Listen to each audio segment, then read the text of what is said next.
ఒకసారి నేను చూపించిన విధంగా ట్రై చేయండి, చాలా బాగా వస్తాయి. పిండి వడియాలు ఎలా పట్టాలో పర్ఫెక్ట్ కొలతలతో ఈ వీడియోలో చూసేద్దామండి. అసలు వంట రాని వాళ్ళకి కూడా అర్థమయ్యేలాగా చూపిస్తాను, చూసి నేర్చుకోండి. రాని వాళ్ళు ఒక్కసారి ఒక గ్లాసు పిండితో ట్రై చేయండి. ఇప్పుడైతే వీడియోలోకి వెళ్ళిపోదాం. పిండి వడియాలు ఎలా పట్టాలో ఈ వీడియోలో చూసేద్దాం. అలాగే పొయ్యి అంటించడం కూడా మీకు నేర్పిస్తాను ఈ వీడియోలో. వీడియో చూస్తూ ఉండండి. అయితే మంచి స్టోరీ చెప్పుకుందాము. వీడియో చూస్తూ ఉండండి, స్టోరీ వింటూ ఉండండి. చూస్తే మీకు వడియాలు ఎలా పట్టాలో అర్థమవుతుంది. ఒకవేళ ఏమైనా అర్థం కాకపోతే మీరు నన్ను కామెంట్ల ద్వారా అడగచ్చు. ఇప్పుడైతే స్టోరీలోకి వెళ్ళిపోదాం. స్టోరీ వచ్చేసి మనిషి జీవితంలో ముఖ్యమైన ఘట్టం ఏదైనా ఉంది అంటే అది పెళ్ళి. పెళ్ళి ఇష్టం లేక తను ఇంట్లో చెప్పలేక పెళ్లిపేటల మీద నుంచి లేచి వెళ్ళిపోతుందండి. ఈ స్టోరీ పేరు వచ్చేసి మళ్ళీ చిగురించిన బంధం. స్టోరీ చాలా ఇంట్రెస్ట్గా ఉంటుందండి, మనసుకు హత్తుకునేలా ఉంటుంది. మనసు పెట్టి వినండి, పూర్తిగా వినండి, స్కిప్ చేయకుండా. అలాగే మరి ఈ స్టోరీ మీకు నచ్చితే కనుక వీడియోని లైక్ చేసి మీ ఫ్రెండ్స్ అండ్ ఫ్యామిలీకి షేర్ చేసి మన ఛానల్ని సబ్స్క్రైబ్ చేసుకోండి. సికింద్రాబాద్ రైల్వే స్టేషన్లో ఎప్పుడూ ఉండే హడావిడే. ప్లాట్ఫామ్ నెంబర్ 10 మీద కదలడానికి సిద్ధంగా ఉన్న Godavari express AC first class బోగీలోకి ఆయాసపడుతూ ఎక్కింది సహస్ర. తన బెర్త్ నెంబర్ చూసుకుని ఏసీ కూపీలోకి అడుగు పెట్టగానే ఆమెకు ఎక్కడ లేని ప్రశాంతత దొరికినట్లు చేతితో ఉన్న ట్రాలీ బ్యాగ్ని సీటు కింద తోసి కిటికీ పక్కన కూర్చొని గట్టిగా ఊపిరి పీల్చుకుంది. అప్పుడే కూపిన తలుపు తీసుకుని లోపలికి వచ్చాడు ఒకతను. సహస్ర క్యాజువల్గా తలెత్తి చూసింది. అంతే, అతని చూడగానే సహస్రకు ఒక్క క్షణం ఊపిరి ఆగినట్లు అయింది. అతను ఎవరో కాదు, 5 ఏళ్ల కిందట పెళ్లిపీటల మీద నుంచి తన కోసం ఎదురు చూస్తున్న వాడిని కాదని ఒక లెటర్ రాసి పెట్టి తను పారిపోయిన సంఘటన ఆమెకు గుర్తుకొచ్చింది. అతను కూడా ఆమెను చూసి ఒక క్షణం స్టన్ అయ్యి చేతిలో ఉన్న బ్యాగ్ కూడా కింద పెట్టడం మర్చిపోయాడు. ఆశ్చర్యంగా ఆమె వైపు చూస్తూ ఉండిపోయాడు కార్తిక్. ఆమె పెదాలు ఆమెకి వినపడినంత మెల్లగా వణుకాయి. ఆ పిలుపుకి తేరుకున్నాడు కార్తిక్. మొహంలో ఆశ్చర్యం స్థానం నెమ్మదిగా ఒక రకమైన నిశ్చత్వం వచ్చి చేరింది. ఏమీ మాట్లాడకుండా తన బ్యాగ్ పక్కన పెట్టి కింద బెర్త్ మీదే ఆమెకు కాస్త దూరంగా కూర్చున్నాడు. షాక్ నుండి కాస్త తేరుకుని కార్తిక్ నువ్వా? సహస్ర గొంతు తెంచి ఆ మాట చాలా కష్టంగా బయటకు వచ్చింది. కార్తిక్ ఆమె వంక సూటిగా చూస్తూ ఈ ప్రపంచం మరీ ఎంత చిన్నది అనుకోలేదు అన్నాడు చాలా ప్రశాంతంగా. ఆ ప్రశాంతత వెనక దాగి ఉన్న అర్థం ఆమెకు స్పష్టంగా తెలిసింది.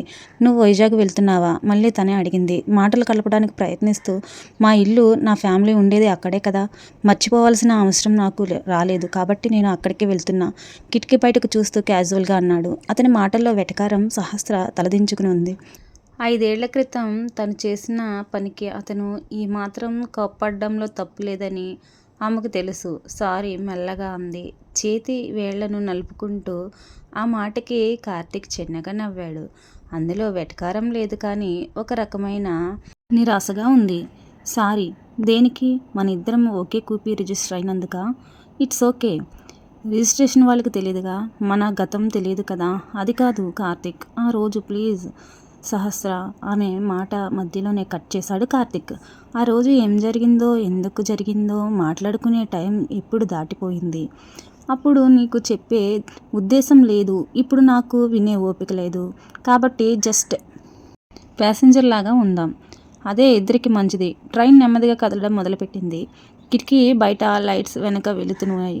కార్తిక్ తన ఫోన్ తీసి ఇయర్ ఫోన్స్ పెట్టుకోవడానికి రెడీ అవుతుంటే సహస్ర ఉండబట్టలేక మళ్ళీ అడిగింది, నీకు నా మీద కోపం ఉండడం న్యాయమే కార్తిక్, కానీ కనీసం నేను చెప్పేది విను. ఆ రోజు నా పరిస్థితి అలాంటిది. ఇంట్లో వాళ్ళు నా మాట వినే స్థితిలో లేరు. నాకంటూ కొన్ని కలలు ఉన్నాయి, వాటిని వదులుకోవడం నేను సిద్ధంగా లేను. నాకు వేరే దారి కనిపించక కార్తిక్ ఇయర్ ఫోన్స్ పక్కన పెట్టి గట్టిగా ఊపిరి పీల్చుకున్నాడు. అతని మొహంలో ఇప్పుడు కాస్త సీరియస్నెస్ వచ్చింది. సహస్ర, దారి లేకపోవడానికి దారి వెతుక్కోవడానికి చాలా తేడా ఉంది. నీకు పెళ్ళి ఇష్టం లేకపోతే ముందే నాకు చెప్పి ఉండవలసింది. కనీసం ఆ పేట్ల మీద నేను, మా కుటుంబం పడ్డ అవమానం తప్పేది. మగవాడి పరువు విలువ ఉంటుంది. అందరి ముందు పెళ్లి కూతురు లేచి వెళ్ళిపోయిందన్న మాట మోస్తూ నేను పడ్డ నరకం నీకెలా తెలుస్తుంది? సహస్ర కళ్ళలో నీళ్లు తిరిగాయి. ఆ రోజు తను తీసుకున్న నిర్ణయం ఎంతమందిని బాధపెట్టిందో ఇప్పుడు స్వయంగా అతని నోటి వెంట వింటుంటే గొంతులో ఏదో అడ్డపడినట్లు అనిపిస్తుంది. నేను కావాలని చేయలేదు కార్తిక్, నిన్ను అవమానించాలనే ఉద్దేశం నాకు లేదు. నాకు భయం నన్ను అలా చేయించింది, పూడుకుపోతున్న గొంతుతో అంది. అదే అంటున్న సహస్ర, నీ భయం, నీ కెరియర్, నీ కలలు. ఆ రోజు అయినా ఈ రోజు అయినా నీ చుట్టూ ఉన్న ప్రపంచం నీదే. వేరే వాళ్ళ ఫీలింగ్స్తో నీకు పని లేదు. Anyway that's all in the fast. నీ గోల్స్ ఏవో అనుకున్నావు కదా, అవి రీచ్ అయ్యావని అనుకుంటున్నా. ఆల్ ది బెస్ట్ అంటూ ఇక ఈ టాపిక్ ఇక్కడితో ఆపేద్దాం అన్నట్లుగా ల్యాప్టాప్ ఓపెన్ చేశాడు కార్తిక్. అప్పుడే కూపీడోర్ కొట్టు టీటీ వచ్చి లోపలికి వచ్చాడు. టికెట్స్ ప్లీజ్ అన్నాడు. ఇద్దరు సైలెంట్గా తమ మొబైల్స్లో ఉన్న టికెట్స్ చూపించారు. ఆయన వాళ్ళ పేర్లు వయసు చూసుకుని ఒకసారి వాళ్ళిద్దరి వంక నవ్వుతూ చూశాడు. కొత్తగా పెళ్ళైన వాళ్ళలాగా ఉన్నారు, కంగ్రాచులేషన్స్ అంటూ. హ్యాపీ జర్నీ అండి అని చిరునవ్వుతో చెప్పి వెళ్ళిపోయాడు. ఆయన అన్న మాటకి ఇద్దరి మధ్య వాతావరణం మరి బరువెక్కింది. కార్తీక్ కళ్ళ ముందు ఒక క్షణం పాటు పాత జ్ఞాపకాలు తాలూకు నీడలు కనిపించాయి, వెంటనే మాయమయ్యాయి. ఇద్దరి మధ్యన మౌనం రాజ్యమేలుతుంది. చీకటి చిమ్మ చీకటి. ట్రైన్ స్పీడ్గా అందుకుంది. ట్రైన్ పట్టాల శబ్దం తప్ప ఆ చిన్న ఏసీ కూపీలో ఇంకే శబ్దాలు లేవు. సహస్ర కిటికీలో నుంచి బయటకు చూస్తున్నట్లు నటిస్తుంది, కానీ ఆమె కళ్ళకు ఏ దృశ్యమూ రిజిస్టర్ అవ్వటం లేదు. మనసంతా గజిబిజిగా ఉంది. తను ఎవరిని ఫేస్ చేయకూడదని ఇన్నేళ్లు తప్పించుకుని తిరుగుతుందో, ఎవరి పేరు వింటే అపరాధ భావంతో గుండె బరువెక్కుతుందో, సరిగ్గా అదే వ్యక్తి తన పక్కనే 3 అడుగుల దూరంలో కూర్చుని ఉన్నాడు. కార్తీక్ ల్యాప్టాప్ స్క్రీన్ మీద చూస్తూ ఉన్నాడు, కానీ గత 10 నిమిషాలకు ఒక్క అక్షరం కూడా టైప్ చేయడం లేదు. సహస్రకి అర్థమవుతుంది. అప్పుడే పార్టీ బాయ్ తలుపు తీసుకుని కాఫీ టీ అంటూ వచ్చాడు. ఆ పిలుపుతో ఇద్దరి మధ్య ఉన్న ఆ ఇబ్బందికరమైన శబ్దం కాస్త బ్రేక్ అయింది. 2 కాఫీలు ఇవ్వు, పర్సులో నుంచి డబ్బులు తీస్తూ అంది సహస్ర. 2 టీ కప్పులు తీసుకుని అందులో ఒకటి కార్తీక్ వైపు చాపాడు.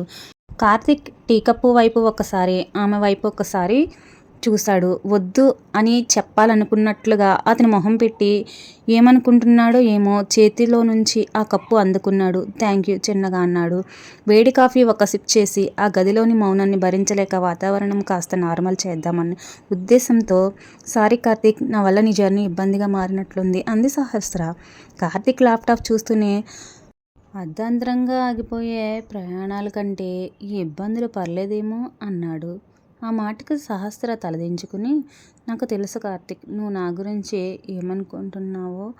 నా గురించి తప్ప ఇంకెవరి గురించి ఆలోచించనని ఒక స్వార్థపరురాలని అనుకుంటున్నావు కదా అంది గొంతులో బాధను అణుచుకుంటూ. కార్తీక్ చేతిలో ఉన్న కప్పుని పక్కన పెట్టి వెనక్కి వాలి కూర్చున్నాడు. నేను నీ గురించి ఏమనుకోవట్లేదు సహస్ర.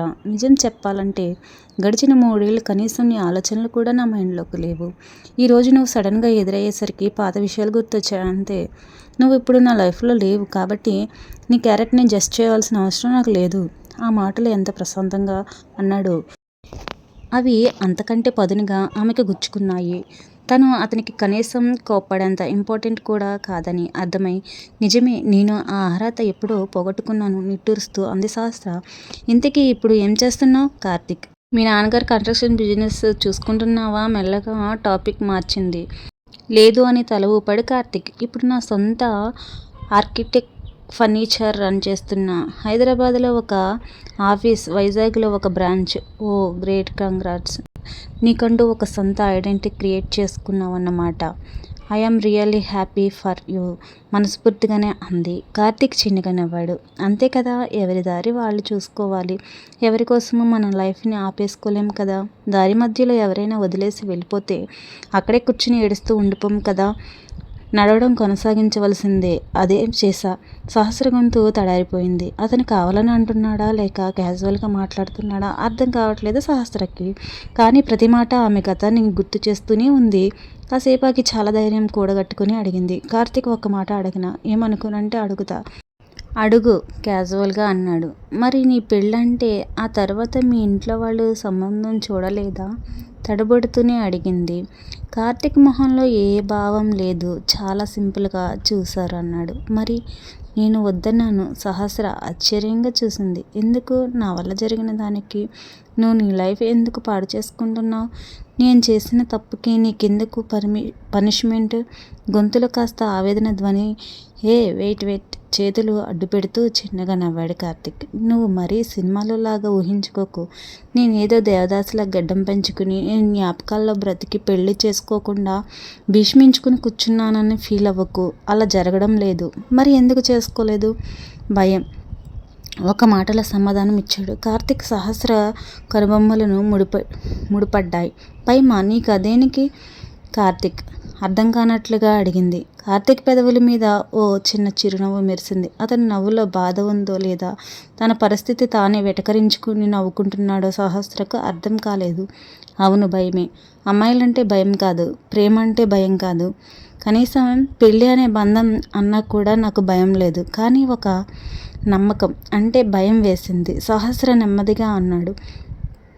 కార్తీక్ ఆ మాట ఆమె గుండెకు తాకింది. ఏం మాట్లాడకుండా అతను చెప్పింది వినసాగింది. ఆ రోజు నువ్వు వెళ్ళిపోయాక నాకు నీ మీద కోపం రావడం కంటే ముందు నా మీద నాకే విపరీతమైన అసహ్యం వేసింది. ఇంకో గంటలో నా జీవితంలో భాగస్వామ్యం కాకపోతున్న అమ్మాయి మనసులో పెళ్లి మండపం నుంచి పారిపోవాలన్నంత భయం ఉంటే నేను దాన్ని కనీసం పట్టించుకోలేకపోయానా? నిజం నన్ను చాలా డిస్టర్బ్ చేసింది.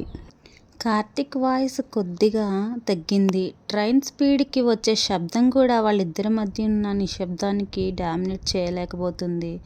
అలాంటప్పుడు రేపు ఇంకో అమ్మాయిని నా జీవితంలోకి తెచ్చుకుని ఆమె మనసు కూడా నేను సరిగ్గా చదవలేకపోతే మళ్ళీ ఎప్పుడైనా నా అంచనాలు ఇలాగే తలకిందులైతే నా వల్ల నా ఫ్యామిలీ ఎప్పుడైనా ఇలాంటి పరిస్థితులు ఫేస్ చేయాల్సి వస్తే ఈ ఆలోచనలు నన్ను చాలా కాలం వెంటాడాయి. నా జడ్జిమెంట్ మీద నాకే నమ్మకం పోయింది. అందుకే ముందు నన్ను నేను ప్రూవ్ చేసుకోవాలని నా కెరియర్, నా ఆర్కిటెక్చర్ వాటి మీదే ఫోకస్ చేశాను. ఈ ప్రాసెస్లో పెళ్లి ఆలోచన పూర్తిగా పక్కన పెట్టేశా. అంతే తప్ప నీకోసం నా జీవితాన్ని ఆపేసుకున్నానని మాత్రం కాదు. సహస్ర కళలో నీళ్లు ఊపుకాయి. తాను అతనికి చేసిన డ్యామేజ్ కేవలం ఆ ఒక్కరోజు పోలేదని, అతని వ్యక్తిత్వాన్ని, అతని ఆత్మవిశ్వాసాన్ని ఎంతలా దెబ్బతీసిందో ఇప్పుడు పూర్తిగా అర్థమవుతుంది. నేను నీలో ఇంత ఇన్సెక్యూరిటీ క్రియేట్ చేశానా? ఇప్పుడే అర్థమవుతుంది కార్తీక్, ఎంత పిచ్చిదాన్ని నేను. నా ప్రపంచంలో నేను బ్రతుకుతూ నా భయాల గురించి మాత్రమే ఆలోచించి నీ నమ్మకాన్ని పునాదులతో సహా పిగిలించాను. గొంతు వణుకుతుండగా అంది సహస్ర. కళ్ళలో నీళ్లు బుగ్గల మీదకు జారుతున్నాయి. కుమిలిపోయిన పునాదుల మీద మళ్ళీ కొత్త ప్రపంచాన్ని కట్టుకోవడమే ఆర్కిటెక్ట్ పని. నవ్వాడు కార్తీక్. ఆ నవ్వులో ఒకప్పటి కాన్ఫిడెన్స్, పరిణితి స్పష్టంగా కనిపిస్తున్నాయి. అతను అంత ఈజీగా ఆ విషయాన్ని పక్కన పెట్టేస్తుంటే సహస్రకు ఇంకా బాధగా అనిపించింది. తను ఎంత గిల్టీగా ఫీల్ అవుతున్నాడు. తను చేసిన తప్పుకు ప్రాయశ్చిత్తం లేదని ఆమె మనసుకు తెలుసు. కళ్ళు తుడుచుకుని కిటికీ అద్దంలో తన ప్రతిబింబాన్ని చూసుకుంటూ ఉండిపోయింది. సేపు ఇద్దరి మధ్య మాటలేవు. ఒకటి అడగనా? మళ్ళీ సహస్ర గొంతు ఆ నిశ్శబ్దాన్ని బ్రేక్ చేసింది. కార్తీక్ ఏం మాట్లాడకుండా ఏంటి అన్నట్లు కనుబొమ్మలు ఎగరేశాడు.